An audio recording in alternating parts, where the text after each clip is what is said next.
இங்க ஜெர்மன்ல பசங்கள எல்லாம் வெளில பார்க்குக்கு கூட்டு வந்து விளையாட விட்டே 3, 4 மாசம் ஆச்சு. இப்ப தான் வின்டர்லாம் கொஞ்சம் க்ளோஸ் ஆகி அப்படியே சம்மர் வந்துட்டே இருக்கு. ஈவினிங் காஃபி எல்லாம் குடிச்சிட்டு அப்படியே ஒரு 6 மணிக்கு பார்க் கிளம்பிட்டோம். பாப்பாக்குன்னா ரொம்ப ஹாப்பி. எப்ப சம்மர் வரும்? எப்ப பார்க் போவோம்? அப்படியே கேட்டுட்டே இருப்பா.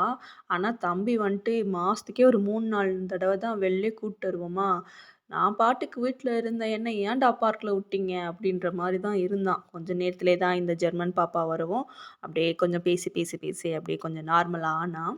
இது கொஞ்சம் பெரிய பார்க்கு. எப்பவுமே இந்த பார்க் வந்து ஜே ஜே ஜே ஜேன்ட்டு இருக்கும். இங்கேயே வந்து சமைப்பாங்க. கீழ விரிச்சு படுத்து எந்திரிச்சு சாப்பிட்டு அப்படிதான் வீட்டுக்கே போவாங்க. இன்னைக்கு என்னமோ பெருசா கூட்டம் இல்ல. இப்ப தானே சம்மர் வேற ஸ்டார்ட் ஆயிருக்கு. அதனாலன்னு நெனைக்கிறேன். அப்புறம் வர்றப்ப பார்த்தீங்கன்னா, இங்க வந்து சமைச்சுட்டு தொழுதுட்டு இருந்தாங்க. அப்படியே ஒரு குட்டி கிளிப் எடுப்போம் அப்படின்னு எடுத்தேன். பாய்.